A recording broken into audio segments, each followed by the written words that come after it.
जय हिंद प्यारे बच्चों, नमस्कार। विद्यालय शिक्षा विभाग हरियाणा द्वारा संचालित एजुसेट टेलीकास्ट में आपका स्वागत है। मैं Udayveer Singh Mavi, lecturer in chemistry GSSS Hodal, जिला पलवल, आज आपका स्वागत करता हूं इलेक्ट्रोकेमिस्ट्री के part number 3 electrolytic conductance and Kohlrausch law में। Discuss about the electrolytic conductance और conductance in electrolytic solutions. Dear friends, हमने on the basis of conductance materials को ऑलरेडी डिवाइड किया हुआ है 3 हिस्सों में: इंसुलेटर्स, सेमीकंडक्टर्स एंड कंडक्टर्स। प्यारे साथियों, कंडक्टर्स वो मटेरियल्स होते हैं विच कंडक्ट इलेक्ट्रिसिटी इजीली, जिनसे अगर हम इलेक्ट्रिसिटी पास करते हैं तो इलेक्ट्रिसिटी इजीली फ्लो हो जाती है, उनको हम कहते हैं कंडक्टर्स। अब ये जो कंडक्टर्स होते हैं ये 2 तरह के होते हैं। कंडक्टर्स बात करते हैं इलेक्ट्रोलाइटिक कंडक्टर्स की। वाटर होता है प्योर एक प्योर मटेरियल, जब वो प्योर फॉर्म में होता है तो उसकी जो इलेक्ट्रिकल कंडक्टिविटी होती है वो 3.5 इंटू 10⁻⁻5 होती है प्योर फॉर्म में। 3.5 into 10⁻⁻5 ohm inverse metre inverse. ये इसको साइमन सेंटीमीटर इनवर्स भी हम कहते हैं। मैं यूनिट्स बताऊंगा बाद में जब हम कैलकुलेट करेंगे। तो अगर इस वाटर के अंदर बिल्कुल जनरल घर जैसी आपको देखना है, सबसे पहले डिस्टिल्ड वाटर लेना है एक कंटेनर के अंदर, और उससे इलेक्ट्रिक वायर्स को आप किसी बल्ब से कनेक्ट करेंगे। तो अगर हम एक सिरे को एक साइड में और दूसरे सिरे को दूसरी साइड में कनेक्ट करेंगे तो डिस्टिल्ड वाटर से इलेक्ट्रिसिटी फ्लो नहीं होगी। अब इसको बहुत सिंपल तरीके से अगर हम समझना चाहें कि अगर उसी डिस्टिल्ड वाटर के अंदर जिससे इलेक्ट्रिसिटी फ्लो नहीं हो रही, हम थोड़ा सा नमक डाल देते हैं उसके अंदर, सॉल्ट, घर का सॉल्ट, तो उससे इलेक्ट्रिसिटी का फ्लो होना शुरू हो जाएगा। ऐसे सॉल्यूशंस, ये जो इलेक्ट्रोलाइटिक कंडक्टर्स होते हैं ये एक्वस सॉल्यूशन होते हैं इलेक्ट्रोलाइट्स के। अब इलेक्ट्रोलाइट्स में कौन आता है हमारा? इसमें एसिड्स आते हैं, बेसिज आते हैं और सॉल्ट आते हैं। तो अगर हम उनके एक्वस सॉल्यूशन बना दें तो एक्वस सॉल्यूशन में आयंस प्रेजेंट होते हैं। उन आयंस की प्रेजेंस के कारण they can carry out the charge, वो चार्ज को लेकर एक जगह से दूसरी जगह मूव कर जाते हैं। तो इनको हम कहते हैं इलेक्ट्रोलाइटिक कंडक्टर्स। और ये 2 तरह के होते हैं, एक वीक इलेक्ट्रोलाइट, एक स्ट्रॉन्ग इलेक्ट्रोलाइट। अब वीक और स्ट्रॉन्ग इलेक्ट्रोलाइट का हम 2 तरीके से पता लगा सकते हैं। अगर कोई भी जो हमने मटेरियल लिया है, जो कंपाउंड लिया है, when you dissolve it into the water and it breaks completely, for example NaCl लिया और NaCl को वाटर में डिजोल्व करने के बाद वो सारा टूट जाता है, then these electrolytes have large number of ions, so they can conduct electricity easily in a large extent, तो हम उन्हें strong electrolytes कहते हैं। but there are some conductors जो वाटर में डालने पर बहुत कम अमाउंट में टूटते हैं, they breaks in very little amount, they called weak electrolytes. और प्यारे बच्चों, अगर हमें वीक इलेक्ट्रोलाइट्स की degree of dissociation mean number of ions find करने हो तो वो बहुत कम होते हैं, 2%, 3%, 4%। तो हम जैसे जैसे उस वीक इलेक्ट्रोलाइट में वाटर मिलाते जाते हैं तो वीक इलेक्ट्रोलाइट की जो डिग्री ऑफ डिसोसिएशन है अल्फा, अल्फा डायरेक्टली प्रोपोर्शनल होती है वॉल्यूम के, या अल्फा इज इक्वल टू केवी के। इसे हम पोस्टवार्ड लॉ ऑफ डाइल्यूशन कहते हैं, या alpha is equal to √k/c। तो ऐसे इलेक्ट्रोलाइट जो कंप्लीटली ब्रेक हो जाएं, पानी मिलाने का जिन पर बहुत ज्यादा असर नहीं हो उनके डिग्री ऑफ डिसोसिएशन पर, उनको स्ट्रॉन्ग इलेक्ट्रोलाइट कहते हैं। और जिन पर पानी मिलाने का असर होता है उनको वीक इलेक्ट्रोलाइट कहते हैं। ये कोहलरॉस लॉ ने एक्सप्लेन किया। अब हम समझते हैं इन दोनों के बीच का डिफरेंस क्या है। तो आप पॉइंटेड डिफरेंस लिखेंगे। सबसे पहला डिफरेंस, जो मेटेलिक कंडक्टर्स होते हैं उनमें कैरियर ऑफ इलेक्ट्रिसिटी इलेक्ट्रॉन्स होते हैं। इन metallic conductors electricity is carried out by electrons, but in case of electrolytic conductors the electricity is flow through the ions. For example, अगर हमने NaCl लिया तो डिपेंड करेगा जो NaCl है हमारे इन पर इलेक्ट्रिसिटी इनके थ्रू फ्लो होगी। तो ये कंडक्टर होंगे। मेटेलिक में electrons are the conductor of electricity. Second जो इनके बीच का डिफरेंस है, ये टेम्परेचर बढ़ाने पर मेटेलिक कंडक्टर्स की जो कंडक्टिविटी है वो कम हो जाती है टेम्परेचर बढ़ाने पर, और इलेक्ट्रोलाइटिक कंडक्टर्स की जो कंडक्टिविटी है वो बढ़ जाती है टेम्परेचर बढ़ाने पर। ये इनके बीच का सेकंड डिफरेंस है। और जो तीसरा डिफरेंस है, इंपोर्टेंट जो डिफरेंस है, मेटेलिक कंडक्टर्स में नो केमिकल चेंज, इनमें कोई भी केमिकल चेंज नहीं होता। अगर आपने एक कॉपर का वायर लिया तो वो इलेक्ट्रिसिटी पास करने के बाद भी कॉपर का वायर ही रहेगा, लेकिन in case of electrolytic conductors इनमें इलेक्ट्रोलाइटिक चेंज होता है, जिसे हम केमिकल चेंज कहते हैं। लाइटिक का मतलब ब्रेक होना, तो इनमें केमिकल चेंज होता है। तो प्यारे बच्चों, ये तीन अंतर हैं इलेक्ट्रोलाइटिक कंडक्टर्स और मेटेलिक कंडक्टर्स के बीच में। Carrier of electron, carrier of charge electron, carrier of electricity ions, इनमें केमिकल चेंज नहीं होता, इनमें केमिकल चेंज होता है। जो मेटेलिक कंडक्टर्स होते हैं इनकी कंडक्टिविटी टेम्परेचर बढ़ाने पर कम होती है, इनकी कंडक्टिविटी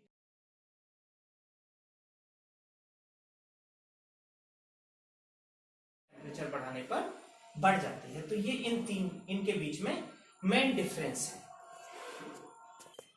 प्यारे बच्चों, अब हम समझते हैं ये जो इलेक्ट्रोलाइटिक कंडक्टेंस है, ये रेजिस्टेंस का रेसिप्रोकल होता है। रेजिस्टेंस होता है हमारा R, मैंने अभी बताया था ये V/I से फाइंड आउट हो सकता है, कैलकुलेट करना अभी बताएंगे हम इसको।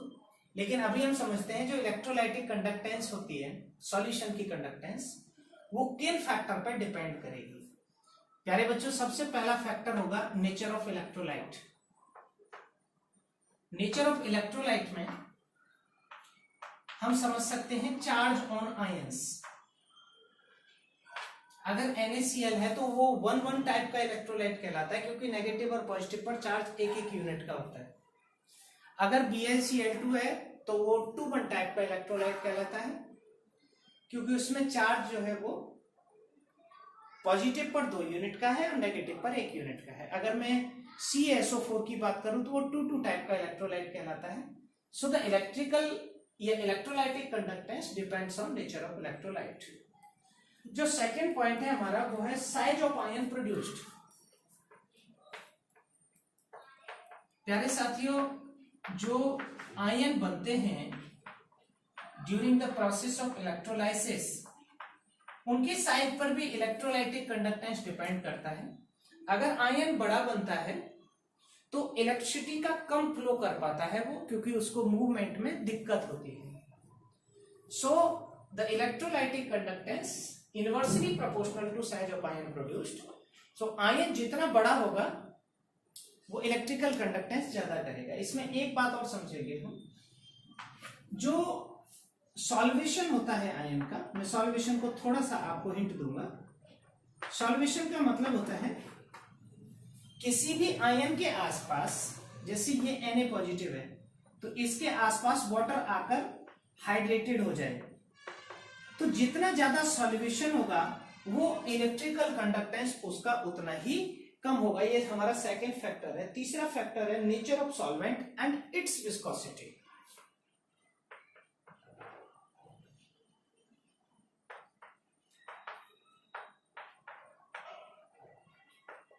एक बड़ा इंटरेस्टिंग क्वेश्चन है, बहुत बार बचपन में भी पूछ लेते हैं, और जब हम केमिस्ट्री को पढ़ना शुरू करते हैं तो उसमें एक बड़ा इंटरेस्टिंग क्वेश्चन आता है, बहुत जगह आता है वो, कि अगर हमें कोई आयनिक कंपाउंड लेना हो और उसको वाटर में घोलना हो तो वो इजीली घुल जाता है। So question is that why ionic compounds are soluble in water. Water के अंदर ही क्यों सॉल्युबल होते हैं? या सॉल्युबिलिटी के अगर हम प्रिंसिपल को देखें तो सॉल्युबिलिटी का प्रिंसिपल ये कहता है कि जो पोलर सॉल्यूट होता है वो पोलर सॉल्वेंट में घुलता है और जो नॉन पोलर होता है वो नॉन पोलर में घुलता है। ऐसा क्यों होता है? तो प्यारे साथियों, ये डिपेंड करता है डाइइलेक्ट्रिक कांस्टेंट पर। अगर हमारा सॉल्वेंट पोलर नेचर का है, उसका डाइइलेक्ट्रिक कांस्टेंट ज्यादा है, जैसे वाटर का ज्यादा होता है, तो इजीली वो जो फोर्स ऑफ अट्रैक्शन होते हैं बिटवीन आयंस, जो कोलम्बिक फोर्सेज होते हैं, उनको इजीली ब्रेक कर देता है। क्योंकि आपने देखा होगा जो फोर्स ऑफ अट्रैक्शन होते हैं कोलम्बिक फोर्सेज, वो होते हैं F = K Q1 Q2 upon R²। तो ये जो K होता है ये 1/4πε0 होता है। तो ये इसको ओवरकम करते हैं सॉल्वेंट के डाइलेक्ट्रिक कांस्टेंट। तो सॉल्वेंट हमारा जितना ज्यादा पोलर होगा उतना ज्यादा आयन का ब्रेक, उतने ज्यादा जो हमारा इलेक्ट्रोलाइट है उसका ब्रेक होगा, और जितना ज्यादा इलेक्ट्रोलाइट ब्रेक होगा वो उतना ही डिपेंड करेगा, अफेक्ट करेगा उसकी कंडक्टिविटी को। इसमें सेकंड फैक्टर आता है विस्कोसिटी। अगर कोई सॉल्यूशन ज्यादा विस्कस है, इसको बड़ा बारीकी से समझने की जरूरत है। विस्कस होने से क्या मतलब है, यह विस्कोसिटी क्या है? क्योंकि ये जो मेटालिक कंडक्टर्स होते हैं उनके केस में भी हम इसे बड़ी आसानी से समझते हैं। विस्कोसिटी = रेजिस्टेंस होता है। क्या है विस्कोसिटी? विस्कोसिटी होता है जो लिक्विड होता है, क्योंकि हम लिक्विड पढ़ रहे हैं तो लिक्विड की लेयर्स के बीच में एक अपोजिंग फोर्स लगता है, उस अपोजिंग फोर्स को हम बोलते हैं विस्कोसिटी। तो कोई भी जो सॉल्वेंट है वो जितना ज्यादा विस्कस होगा उतना ही जो इलेक्ट्रोलाइटिक कंडक्टेंस है वो लेस होगा, और ये हम इसको रेजिस्टेंस की तरह भी समझ सकते हैं। जो तीसरा फैक्टर है वो है कंसंट्रेशन, कंसंट्रेशन ऑफ इलेक्ट्रोलाइट।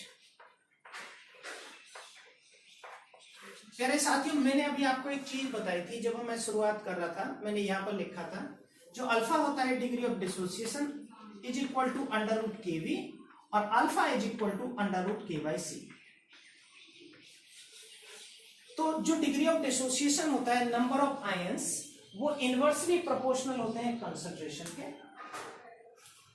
अगर वो कंसंट्रेशन के इनवर्सली प्रोपोर्शनल है तो अल्फा जो होगा डिग्री ऑफ डिसोसिएशन घटेगा कंसंट्रेशन बढ़ाने पर, और डाइल्यूशन बढ़ाने पर बढ़ेगा। तो अगर वॉल्यूम बढ़ रहा है तो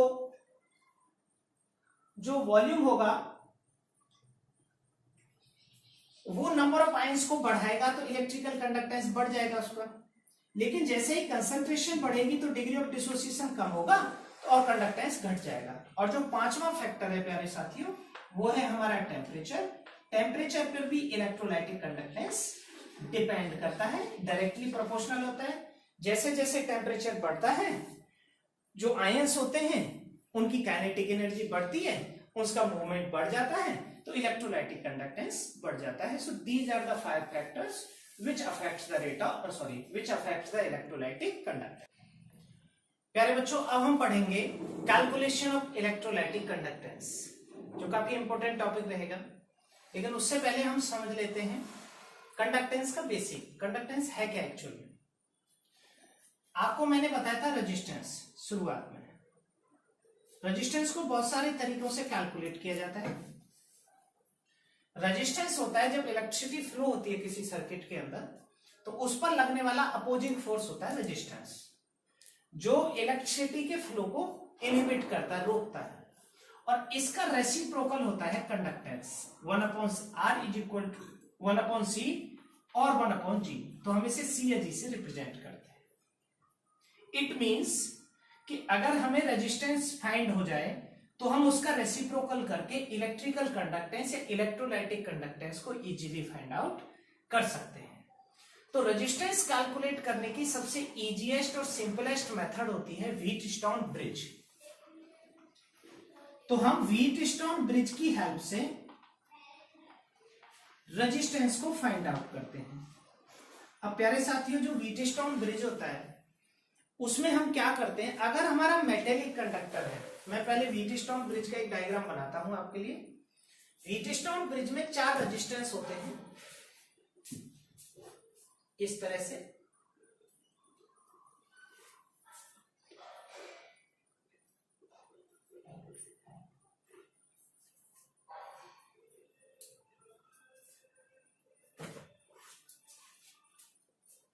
this is the arrangement of Wheatstone bridge. इसमें यहां पर एक गैल्वेनोमीटर लगा रहता है बीच में, और ये बैलेंस होता है। इन रेजिस्टेंस को हम कहते हैं R1, R2, R3 और R4। और इसको हम एक और तरीका है रिप्रेजेंट करने का, PQRS। तो ये होता है P/Q is equal to R/S। तो हम एक रेजिस्टेंस की जगह पर यहां पर एक अननोन रेजिस्टेंस लगा देते हैं जिसको हमें फाइंड आउट करना होता है। तो इस व्हीटस्टोन ब्रिज की हेल्प से हम अननोन रेजिस्टेंस को फाइंड कर लेते हैं। प्यारे साथियों, जब इलेक्ट्रोलाइटिक कंडक्टेंस की बात हो रही है तो हम इस अननोन रेजिस्टेंस की जगह एक कंडक्टिंग ट्यूब लगाते हैं और उस कंडक्टिंग ट्यूब के अंदर भर देते हैं इलेक्ट्रोलाइटिक सॉल्यूशन को। और जो इलेक्ट्रोलाइटिक सॉल्यूशन भरा होता है उसका रेजिस्टेंस फाइंड हो जाता है with the help of Wheatstone bridge. और जैसे ही रेजिस्टेंस फाइंड हुआ, उस रेजिस्टेंस का जो रेसिप्रोकल होता है वही होता है कंडक्टेंस। तो सबसे पहले first we have to find out the resistance of a unknown electrolytic solution with the help of Wheatstone bridge. उस अननोन इलेक्ट्रोलाइटिक सॉल्यूशन को एक कंडक्टिंग ट्यूब में भरकर व्हीटस्टोन ब्रिज के साथ कनेक्ट कर देते हैं और यहां से हम इस फॉर्मूले का यूज करके P/Q is equal to R/S या R1/R2 is equal to R3/R4। तो इससे फाइंड आउट हो जाता है हमारा अननोन रेजिस्टेंस। जैसे ही रेजिस्टेंस फाइंड हुआ, हम जानते हैं जो रेजिस्टेंस होता है हमारा R, वो डायरेक्टली प्रोपोर्शनल होता है लेंथ ऑफ कंडक्टर के, और R जो होता है वो इनवर्सली प्रोपोर्शनल होता है एरिया के। तो ये हो जाता है हमारा R is equal to ρL/A, where rho is a constant जिसे हम कहते हैं कंडक्टिविटी। तो यहां से हमें रेजिस्टेंस से कंडक्टिविटी फाइंड हो जाती है और रेजिस्टेंस से ही फाइंड हो जाती है रेजिस्टिविटी। तो इन चार वर्ड्स पर हमारा इलेक्ट्रोलाइटिक कंडक्टेंस चलने वाला है। सबसे पहले हमने रेजिस्टेंस लिया इलेक्ट्रोलाइटिक सेल का, इलेक्ट्रोलाइटिक सेल में भरा इलेक्ट्रोलाइटिक सॉल्यूशन को, उसका रेजिस्टेंस कैलकुलेट किया। रेजिस्टेंस का रेसिप्रोकल होता है कंडक्टेंस, तो उससे कंडक्टेंस फाइंड हो गया। रेजिस्टेंस से फाइंड किया हमने रेजिस्टिविटी को, रो को, और इसका रेसिप्रोकल होता है C और इसका रेसिप्रोकल होता है कप्पा, कंडक्टिविटी। तो प्यारे बच्चों, हम यहां इन चार चीजों को फाइंड आउट करेंगे बेसिकली। अब इन चारों की यूनिट और चारों के छोटे छोटे रिप्रेजेंटेशन हम समझ लेते हैं। सबसे पहले हमें समझना होगा जो R होता है हमारा रेजिस्टेंस, इसकी यूनिट होती है ओम। ओम, और ओम को हम इस तरह से भी रिप्रेजेंट करते हैं।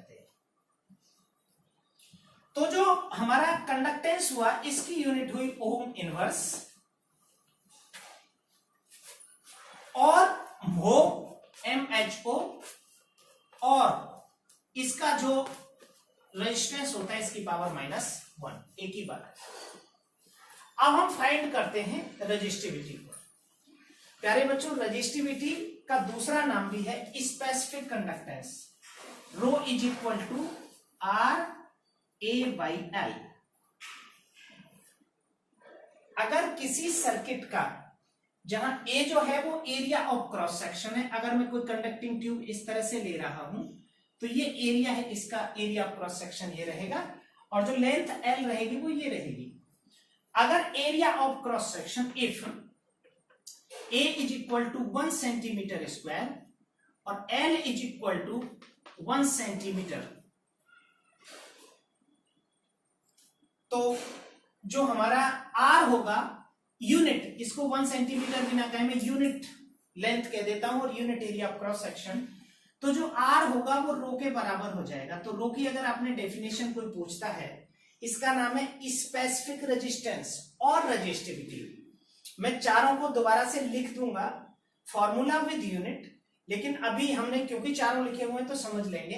ये स्पेसिफिक रेजिस्टेंस और रेजिस्टिविटी है, इसकी डेफिनेशन है the resistance of a conductor, the resistance of an electrolytic solution which have unit length and unit area of cross section is called resistivity or specific resistance. तो हम इसकी help से find out कर लेंगे specific resistance, और specific resistance की unit होती है ओहम मीटर।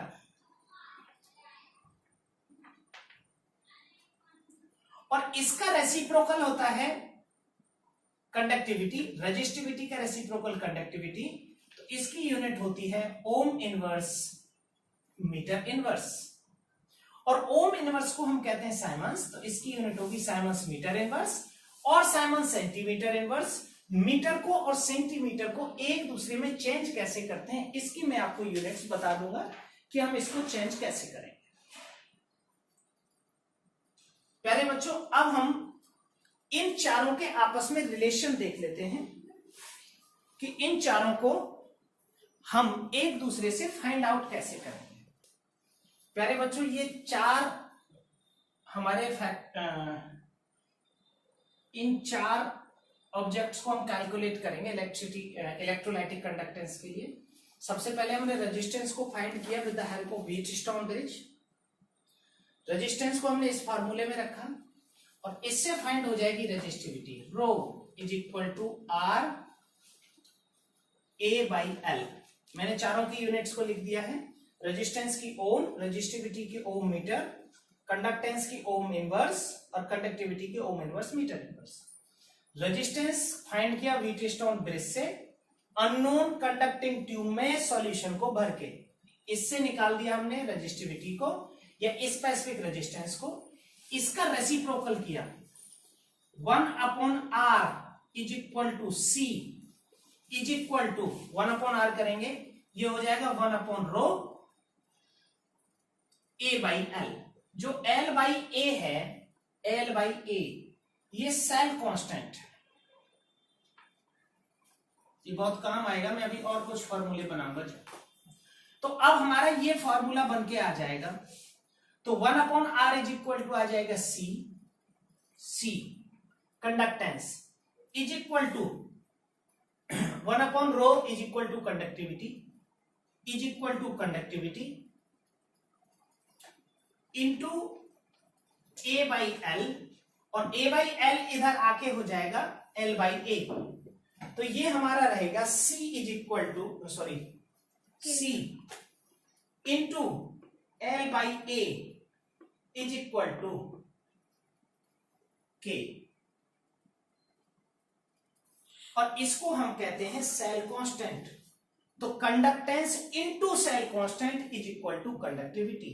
एक और फॉर्मूला हम लिख सकते हैं, C इज इक्वल टू होता है 1/r, 1/r into cell constant is equal to K, और r को ले जाएंगे इधर, तो ये रह जाएगा हमारा kappa into r is equal to cell constant. इस फॉर्मूले को समझने की जरूरत है। इसका मतलब यह है कि अगर एक कंडक्टिंग ट्यूब के अंदर हम अलग अलग सॉल्यूशंस भरकर देखते हैं तो उनका रेजिस्टेंस और कंडक्टिविटी अलग अलग आएगा, जिसे हम इस फॉर्मूले से कैलकुलेट कर सकते हैं। कप्पा इंटू आर कंडक्टिविटी या specific conductance into resistance is equal to cell constant होता है एल बाई ए। तो कप्पा1r1 इज इक्वल टू हो जाएगा कप्पा2r2। इस पर बेस्ड में एक क्वेश्चन भी आप लोगों को कराऊंगा। पहले हम नेक्स्ट टॉपिक को डिस्कस कर लेते हैं और उसके बाद में कराऊंगा आपको दो questions. Molar conductivity lambda M, resistance को फाइंड किया with the help of Wheatstone bridge. Resistance is equal to rho L by A, इससे फाइंड किया rho is equal to R A by L, C is equal to 1/r और kappa is equal to 1/रो। तो हमने यहां से इन चारों quantities को फाइंड आउट करके इनके आपस में रिलेशन स्टैब्लिश करें। Kappa into R is equal to cell constant. अगर हम एक ही सेल कांस्टेंट लेकर उसमें डिफरेंट कंसंट्रेशन के सॉल्यूशंस भरते हैं तो उनके रेजिस्टेंस या कंडक्टेंस क्या होंगे हम इस फार्मूले की हेल्प से फाइंड कर सकते हैं, या conductance into cell constant is equal to kappa होता है, kappa 1 R1 is equal to kappa 2 R2। तो ये सारे फॉर्मूले रहेंगे जिनसे कंडक्टेंस, रेजिस्टेंस, रेजिस्टिविटी और कंडक्टिविटी के क्वेश्चन सॉल्व होंगे। तो प्यारे बच्चों अब बात करते हैं मोलर कंडक्टेंस की। मोलर कंडक्टेंस की जरूरत किस लिए हुई कि जब हम किसी कंडक्टिंग ट्यूब में सॉल्यूशन भरते हैं तो सॉल्यूशन भरने के बाद उसकी जो कंसंट्रेशन है ये काफी मायने रखती है। क्यों मायने रखती है? The value of concentration defines the number of ions. तो जैसे जैसे नंबर ऑफ आयंस हमें पता चलेंगे, ये नंबर ऑफ मोल्स हमें पता चलेंगे जो सॉल्यूट उसमें डिजॉल्व है, तो हम उसकी कंडक्टिविटी को मोलर कंसंट्रेशन के टर्म में फाइंड करें तो मोलर कंडक्टिविटी फाइंड हो जाती है।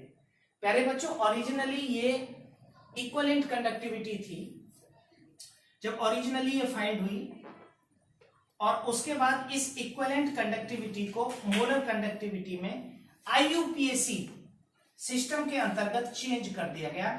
इन दोनों का मैं डिफरेंस भी आपको बताऊंगा। मोलर कंडक्टिविटी होती है लैम्डा इक्विवेलेंट, जैसे लैम्डा m होती है वैसे लैम्डा इक्विवेलेंट होती है। तो क्या होती है? Lambda m is equal to होती है, lambda m is equal to kappa upon m। Simply ये फॉर्मूला है इसका।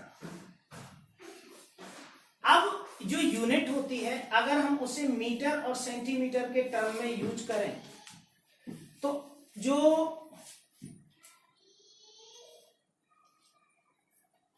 कप्पा है 1000 kappa upon m is equal to होता है लैम्डा m, क्योंकि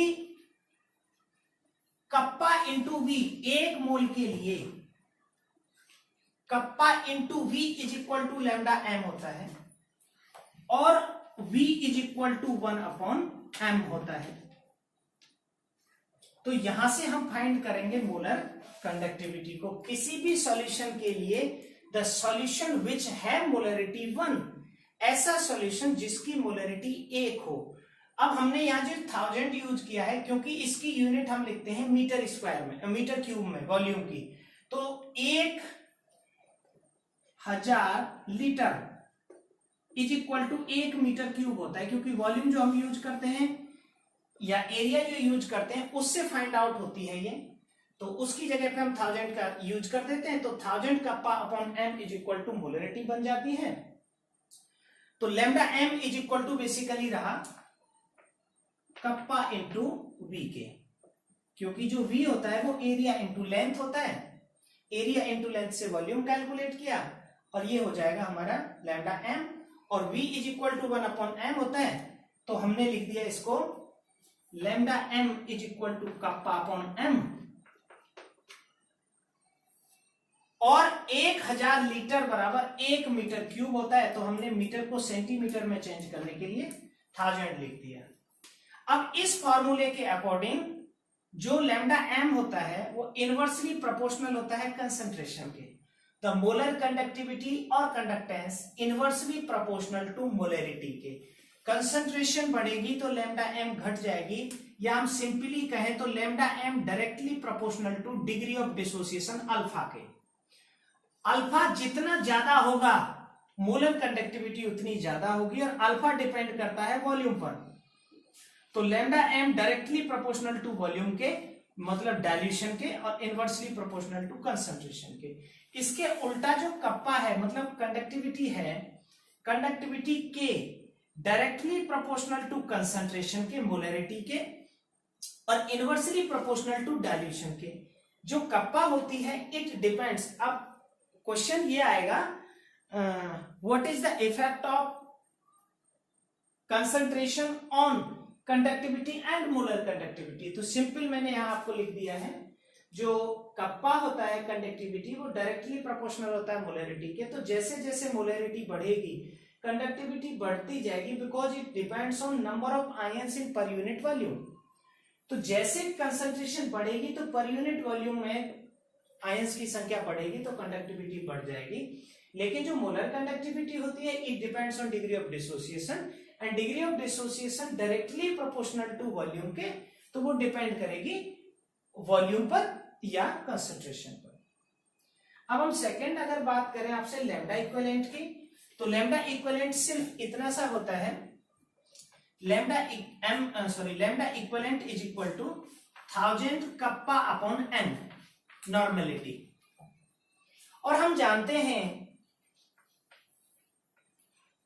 जो नॉर्मेलिटी होता है वो इक्वल टू होता है मोलरिटी इनटू वैलेंस फैक्टर के।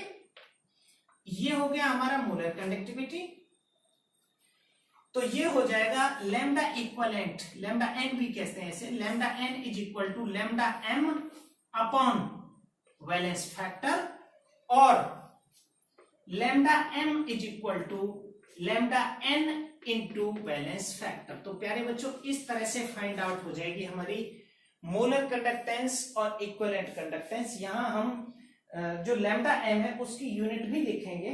लैम्डा एम की यूनिट होगी siemens centimetre square mole inverse.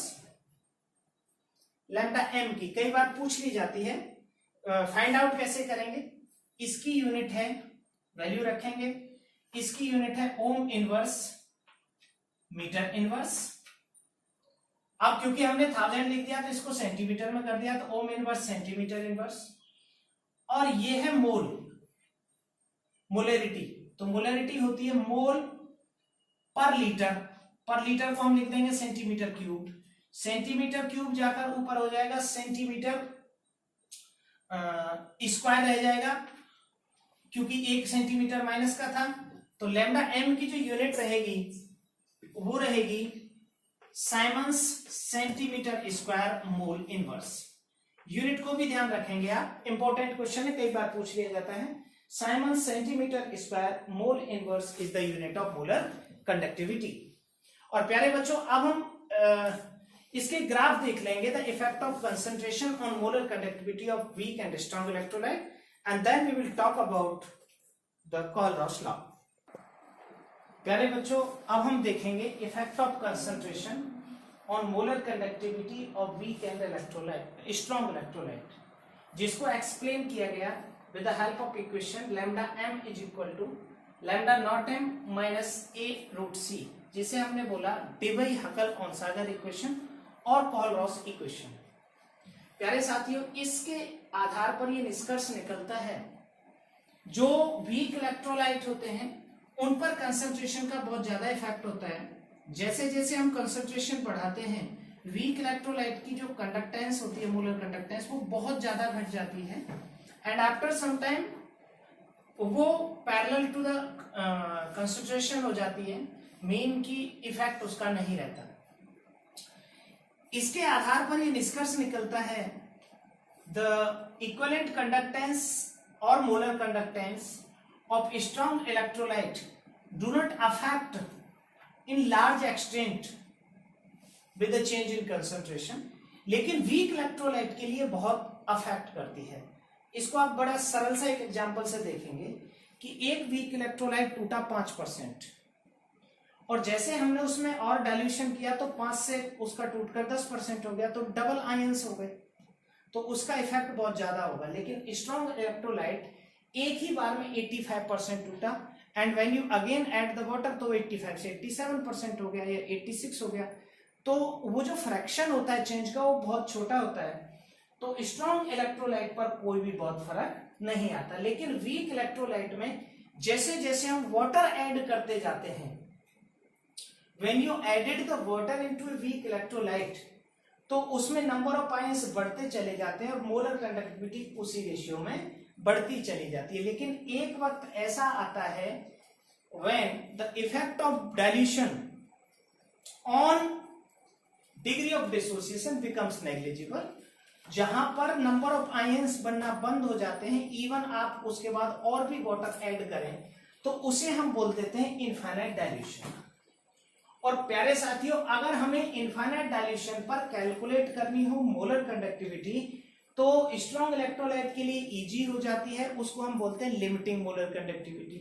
But in case of weak electrolyte, क्योंकि वीक इलेक्ट्रोलाइट के लिए इनफाइनाइट डाइल्यूशन पर ही मैक्सिमम होती है, तो तो अगर हमें CH3COOH लेना है और CH3COOH की मोलर कंडक्टिविटी मैक्सिमम फाइंड करनी है, तो इसको पहले ले जाना पड़ेगा इनफाइनाइट डाइल्यूशन पर।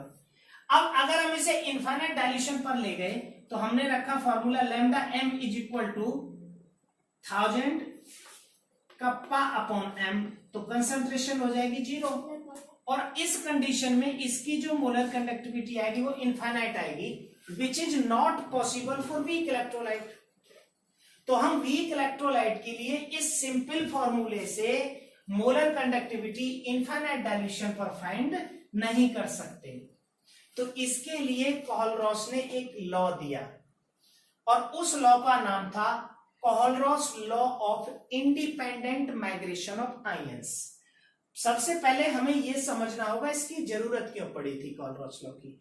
प्यारे बच्चों, जरूरत इसलिए पड़ी थी क्योंकि वीक इलेक्ट्रोलाइट की अगर हमें मैक्सिमम फाइंड करनी हो लैम्डा नॉट m, तो वो इनफाइनाइट डाइल्यूशन पर ही पॉसिबल है और इनफाइनाइट डाइल्यूशन पर कंसंट्रेशन 0 हो जाएगी। अगर 0 हुई तो लैम्डा नॉट m या लैम्डा इन्फिनिटी m जो होगा वो मैक्सिमम आएगा और मैक्सिमम वीक इलेक्ट्रोलाइट के लिए होता नहीं। तो इसके लिए कोहलरॉस ने एक लॉ दिया जिसे बोला गया Kohlrausch law of independent migration of ions. तो प्यारे बच्चों, सबसे पहले हम समझेंगे कोहलरॉस लॉ और उसके बाद इसके एप्लीकेशंस बहुत इंपॉर्टेंट है, इसके क्वेश्चंस इंपॉर्टेंट है। कोहलरॉस लॉ ये कहता था द लिमिटिंग मोलर कंडक्टिविटी, अगर मैं मान लो हम कोई इलेक्ट्रोलाइट लेते हैं BaCl2, तो BaCl2 एक इलेक्ट्रोलाइट है, वीक इलेक्ट्रोलाइट है, तो ये आयंस में टूटेगा Ba2 positive plus 2Cl negative. तो ये जो आयन है ये जितना माइग्रेट करेंगे उतनी कंडक्टिविटी होगी इस BaCl2 की या CH3COOH की। तो इसने कहा the molar conductivity of weak electrolyte at infinite dilution, limiting molar conductivity भी हम इसे कहते हैं, ये वीक इलेक्ट्रोलाइट के लिए कैलकुलेट करना पॉसिबल नहीं है इजीली। तो कोहलरॉस ने इसके लिए लॉ दिया लैम्डा इन्फिनिटी m, सबसे पहले वीक इलेक्ट्रोलाइट के लिए था, दूसरी बात इनफाइनाइट डाइल्यूशन पर कहता था is equal to the sum of lambda infinity positive plus lambda infinity negative. The molar conductivity of weak electrolyte at infinite dilution is equal to the sum of ionic mobility of cation and anion. Lambda infinity m is equal to lambda infinity c plus lambda infinity a, और यहां x और y इनकी number है, अगर यहां पर Cl negative 2 है तो यहां 2 का मल्टीप्लाई हो जाएगा। तो इस तरह से हम with the help of Kohlrausch law we can find out the molar conductivity of weak electrolyte। इसको एक एग्जांपल से समझते हैं। अभी हम एग्जांपल के लिए अगर हम लेते हैं एसिटिक एसिड CH3COOH, अब एसिटिक एसिड के लिए इजीली इसकी लिमिटिंग मोलर कंडक्टिविटी फाइंड करना संभव नहीं है, तो हम क्या करते हैं प्यारे बच्चों, इसकी रिएक्शन करा देते हैं हम NaCl के साथ। NaCl एक स्ट्रॉन्ग इलेक्ट्रोलाइट है और इस स्ट्रॉन्ग इलेक्ट्रोलाइट की हम easily limiting molar conductivity find कर लेते हैं। जब ये स्ट्रॉन्ग इलेक्ट्रोलाइट रिएक्ट करता है इस वीक इलेक्ट्रोलाइट के साथ तो हमें मिलता है CH3COONA। ये CH3COONA भी क्या है, एक स्ट्रॉन्ग इलेक्ट्रोलाइट है, और दूसरा हमें मिलता है HCl, और HCl भी क्या है, वीक इलेक्ट्रोलाइट। अब हमको इन तीन की फाइंड हो जाती है, तो A plus B is equal to C plus D, तो lambda infinity CH3COOH is equal to lambda infinity CH3COONA plus lambda infinity HCl minus lambda infinity NaCl हो जाएगा। तो हमने क्या किया, यहां से हटाया Na और यहां से हटाया Cl, तो क्या बच गया, lambda infinity CH3 COOH is equal to lambda infinity CH3C negative plus lambda infinity H positive. तो इस तरह से हम मोलर कंडक्टिविटी फाइंड आउट कर लेते हैं किसी भी वीक इलेक्ट्रोलाइट की बाय यूजिंग कोलरॉस लॉ। और प्यारे बच्चों, अब हमारा इसका लास्ट टॉपिक है एप्लीकेशन ऑफ कोलरॉस लॉ। हम कुछ डाटा आपके साथ शेयर करेंगे जो इन वैल्यूज को डिफाइन करेंगे। उसके बाद कुछ एग्जांपल्स आपको क्वेश्चंस के करने हैं और इन्हीं के बेसिस पर सारी प्रॉब्लम सॉल्व हो जाएंगी। ये फॉर्मूले हैं, ये हैं, और अभी मैं डिस्कस करूंगा। सबसे पहला एप्लीकेशन है to find out molar conductivity of weak electrolyte, जो अभी मैंने डिस्कस किया था, लैम्डा इंफिनिटी m। इसकी हेल्प से हम फाइंड करते हैं A plus B is equal to C plus D. एक वीक लेकर एक स्ट्रॉन्ग से रिएक्शन कराते हैं, दो और स्ट्रॉन्ग बनते हैं, उनकी वैल्यूज हम इजीली फाइंड कर लेते हैं। दूसरा हमारा इसका एप्लीकेशन है to find out degree of dissociation of weak electrolyte. Alpha degree of dissociation है वीक इलेक्ट्रोलाइट के लिए।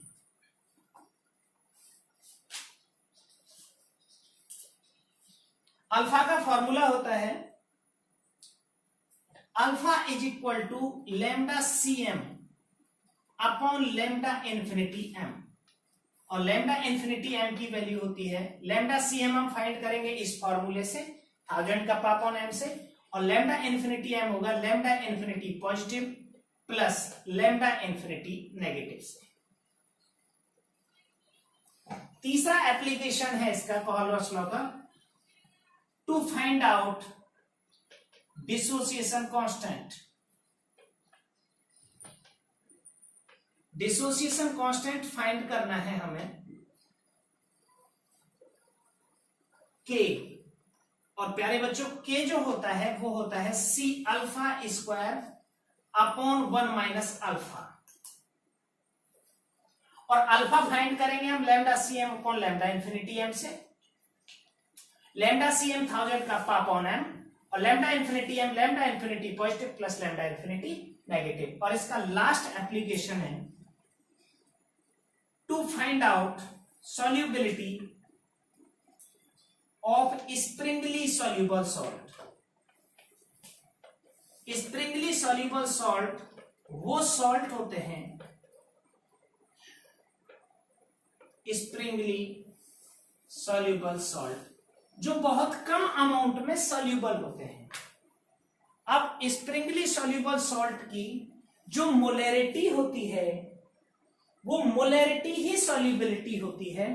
तो लैम्डा इंफिनिटी m फाइंड करेंगे, उसकी वैल्यू को यहां रखेंगे, मोलैरिटी फाइंड हो जाएगी, and the molarity of a sparingly soluble salt is equal to its concentration. और प्यारे बच्चों, अब मैं एक सिर्फ क्वेश्चन का आपको एग्जांपल दे रहा हूं और उसके बेस पर आप सारे क्वेश्चन को सॉल्व करेंगे।